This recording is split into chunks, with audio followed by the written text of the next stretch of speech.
السلام عليكم ورحمة الله وبركاته. كبجمتوتا في دعوتوتا وردفتوتا يوتيوب channel حليمة أوتوب ولكن أركبوني وندقيسانو على بيكيسا تيجا قدا أصلا جنة نجين كيسنا كقبون لما كيسانو وردفتوتا كيا بقى جراتني سنين جدا وروني هنگا أماما دينا تاتن subscribe, like, share, comment barreessitan galatooma galan keessan dachaa haa ta'u ammallee akkuma seentanii like share gochuun dagatina warroonni haroo taatan immoo asumaan gara YouTube channel kiyyaatti dabalamuun maatii YouTube channel kiyyaa ta'aa isiniin jedha. Egaa hordoftoota kiyyaa viidiyoon kiyya kanarra qabadhee dhufe gorsa nuhi obboleen kenna hundi kenna ka biyya arabaa jiru keessumayyuu namni saraatanyaa lama ta'anii mana namaa dalaydan jechuudha. Wanta hedduutu jira jechuudha. Tokko gaarii nama yaadus ka hamaa nama yaaduun dhabamu. Kanaaf akka viidiyoo wayii dhageeffadhee viidiyoo sun isinillee hin dhageeffattanii viidiyoo san mudannoo sanii hin dhageeffattanii kanaaf rabbiin nama wal jaalatu nama khayrii walii yaadu nama waan gaarii walii yaadu rabbiin nu haa taasisu malee kan jiraannu biyya namaa sana idumee dilki asin teennu arabnu nu jibbitu nu immoo ganaa wal jibbinaa hunduu riskima ofii fudhata. Namni minda abbaa tokkoo fudhatu hin jiru jechuudha yoo nama lama ta'e mana namaa kana keessatti wal waanyuun hin barbaachisu ammallee saraatanyaan sun akkana jette jedhanii achi gargalanii alagatti himanii wal miidhuuf hin barbaachisu jechuudha. Alagaan gaafa namatti xiyyeeffatee rakkoo sana arge siifillee rifatu siilleen qulqullu jechuudha. Ijoollee meeqa akkanatti huccuu isiin shintibeetii dhiitu huccuu isiin zayitii xabbastuun nyaata isaanii waan adda addaa gootuun ijoollee meeqa osoo itti himin ol kaasanii tikeettii muranii gara biyyaa galchanii jechuudha. Hattaa sababaa akkana jette jedhanii wal jala haasaa fuudhanii eegasii haasaa kana immoo jaratti himanii haasaa kana immoo jarri jaalala namaatiif namarraan jettu beeytanii jaalala namaan qabdu osoo haga feetanillee bira teettanii osoo haga feetanillee amala itti toltanii lafee taatanii jarri achii namarraa xiyyeeffannaan ka hime sanii fi kaanillee waluma qabdee horra badii gooti jechuudha. Kanaaf kuni naa jecha waan kana haasa'e jettee wanni arabni irraa duubatti deeftee hin jirtu jechuudha. Arabni nama waggaa 10 bira taa'eef nama guyyaa takka bira taa'ellee ijuma takka laalti jechuudha. Maaliif amma biyya keenya soo taate namni waggaa takka nama bira taa'ee garaa nama nyaataa jechuudha. Nama waggaa 10 nama bira taa'ee dhiisiti namni waggaa tokko nama bira taa'ee garaa nama nyaata maatii namaa ta'ee wal baratanii nama keessa ture akka biyya keenya sanii jechuudha. Jaaramni osoo huma feetellee taate fi jechuudha. Maaliif ani argee jechuudha biyya nama kana waggaa dheeraa ture. Kanaaf nama arra dhufellee ka waggaa 10 bira taa'e waggaa 5 bira ta'e waggaa 10 bira ta'e wanni isaan siif yaadanii fi siif quuqaman akka hin jiru jechuudha. Bilaashumatti yoo ofumaa akka biyya namaa kana keessa nagaan hin dalaganne ofumaa wal goota malee warri wal waanyitan jechuudha. Akkasii ka wal waanyullee hin dhabamu. Kanaaf biyyuma namaati arabni namni dubbii nama tokko wajjin haasofte namni akka nama akka dubartii akka biyyummaa ofii gammadee nama wajjin haasaa namni sun wajjin haasaa itti gargaltee namitti si dalaysistutti achi gargaltee jaratti yoo himte jarri si himte saniif isillee iyyuma tokkoon laatti jechuudha. Tullachuu kalaas badduudhaa sin jetti malee ati kana naa himte ati kana natti himte jettee sin jaalattu jechuudha. Kanaaf ani viidiyoon kun waan akkasii shan nama yaadachiisaa jechuudha jechi viidiyoo kana. Maaliif seenaan waan irraa barataa baay'ee barbaachisaadha jechuudha.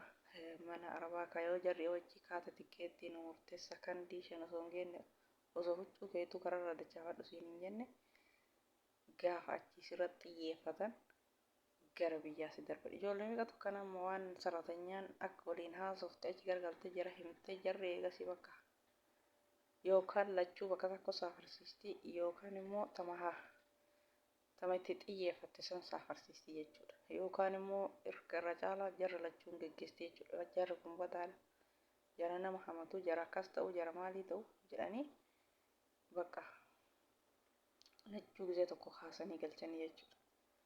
Amma gisee tokko ijoollee wayii nama lama ta'anii mana keessa dalaganii bakka viidiyoo kanarraa yaada kana kaasee beektu anillee nama lama ta'anii lachuu Itoophiyaadha mana kana keessa dalaganii bakka amma takka waan goone jettii takka miskiina takka ammoo akka isiin namittiin dalaysiistuu tun akka isiin mana sadii baastu gooti viidiyoo san gisee tokko dubbatanii jiranii miidiyaa kanarratti akkasumatti bakka jara lachiifuu namittiin tuuni ani akkas hin goone jetti tuun isiin akkas goote jette jara garagalte itti himti tuun anuma takka hin goone jette waakkatti tuun immoo isiitu akkas godhe jette maqaa isii balleessiti kanaaf waan hin taane hamtuu irratti yaaduun hin barbaachisu amma ati haasaa naa himte ishii galchan jenne yommuu san jara lachuu walitti qabde gisee tokkotti gara biyyaa galchite jechuudha.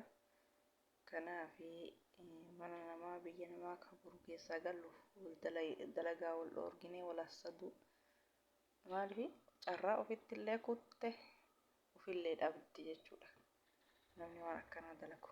Kanaaf viidiyoo kana dhageeffadhaa isinillee viidiyoo kanaaf waa'ee viidiyoo kanarra haasa'e waa'ee ijoollee gisee lamaanuu namittiin aarte gisee tokkotti gara biyyaa galchite san yaadachiise jechuudha. Viidiyoon namni kun waarraa barattanii jedhamu akkasii rabbi khairii haa godhu inshaallah. Viidiyoo kana dhageeffadhaa hanga xumuraa akkasii nagayaan. Assalaamu alaikum warahmatullaahi wabarakaatu. Hanga viidiyoo biraatti walitti deebinutti nagayaan naaf tura. Bye bye. Obboleettiin takka magaalaa Saudi Arabiyaa irraa miisejii akkana jiru na ergite. Ammaaf maqaa koo himachuu hin barbaadu garuu muudannoon irra ga'ee yookaan seenaa koo kana dhaloota biraan naa gahe. Namni lama yoo irraa barate bu'aa guddaa qabaa naan jette. Nagaa kootis hin daganne nagaan waaqayyoo isiniif haa baay'atu jechuudhaan an obboleettii keessan Siifan Tashoomaati. Seenaa garagaraa fi muudannoo garagaraa qindeessee kanan isin biraan ga'uudha. Egaa maarree hundumti keessanuu hanga dhumaatti akka dhaggeeffattaniif affeerraa kooti. Mata dureen obboleettiin kun na biraan geesse du'a jiruu maal godha hammeenya wal yaaduun jedha. Anis akkuma nama kamii jireenya koo jijjiiruuf biyya koo maatii koo dhiiseen magaalaa Saudi Arabiyaa jedhamtuuttan imale. Gaafa achi ga'uus madaamiin koo dhuftee guyyaa sadaffaatti na fudhatte. Erga na fudhattee manaan na geessees hojjattuu biraa akka manaa qabdu natti himtee isheenis Itoophiyaa waan taateef afaan keenyas tokkodhaa wal nu barsiiste. Anillee intala biyyaa argachuu kootti gammachuu guddaatu natti dhagahamee jetti. Yaa ta'uyyuu malee dubbiin akkanan yaadee naaf hin taane rakkoo aganan jedhamnetu narra gahaa ture. Yaa ta'uyyuu malee hojjattuun dura mana sana keessa jirtu madaamin ishii hojjattuu lama akka godhattu fedhan qabdu turte. Kanarraa kan ka'e rakkoo gurguddaa dhiibbaa garagaraa narraan gahaa turte. Guyyuma jalqabaarraa yaada akkana jedhu naa kaasuu jalqabde. Madaamiin kuni baay'ee hamtuudha, baay'ee badduudha. Kanaafuu daddafii kara biirootti deebi'ii mana biraa siifaa jijjiiranii naan jette. Yeroo ishiin akkas naan jettu garaan koo baay'ee sodaate. Gaafan biyyarraa dhufuu qarshii liqeeffadhee waanan dhufeef kara biiroottis deebi'ee hojii biraa eeggachuuf yookaan mana biraa jijjiirrachuuf hidaan namaatu narra jira. Kanaafuu obsee rakkinni kamiyyuu narra ga'e danda'ee liqii ormaa kanaa ofirraa baasee booddee jijjiirrachuun danda'a jedhee kanan anis itti deebisee jetti. Guyyaa sadaffaa gaafan buluu madaamiin koo na waamtee manni sii ta'e raayii wanni sitti irratti jira jechuudhaan gaafii naa dhiyeessite. Anillee wanti natti irratti hin jiru isin hundi keessanuu nama gaariidha jechuudhaan an deebise. Guyyuma sanarraa hojii keenya gargar nuu baafte. Ati kana hojjedhu jettee hojii keenya adda adda waan nu qooddeef fakkeenyaaf hojiin kiyyaa nyaata hojjechuudha. Isheen duraachi keessa jirtu immoo sidaatiidha jechuudhaan gargar nuu baaste. Egaa anis muuxannoo nyaata hojjechuu dura waan hin qabuuf akkuma madaamiin koo na ajajjettan nyaata koo seeraan hojjechuun jalqabe. Yaa ta'uyyuu malee osoo ani nyaata hojjedhu akka carraa ta'ee madaamiin koo yoo biraa na waamtee hojjettuun tun immoo dhuftee nyaata ani hojjedhu sanitti dhokattee soogiddatti dabalaa turte. Kanarraa kan ka'ee gaafa guyyaa jalqabaa akkuma nyaata dhiyeesseen nyaata koo yeroo qammasanuu nyaanni soogidda bichaadha baay'ee natti dhaga'ame. Yeroo jalqabaatiif nyaanni na harkaa tabalaashee waan ta'eef madaamiin koos wanta badaa natti hin dubbanne garuu lammata deebitee soogiddatti hin baay'isiin ani soogidda hin jaalladhu jechuudhaan dubbii gaarii natti dubbattee na gorsite.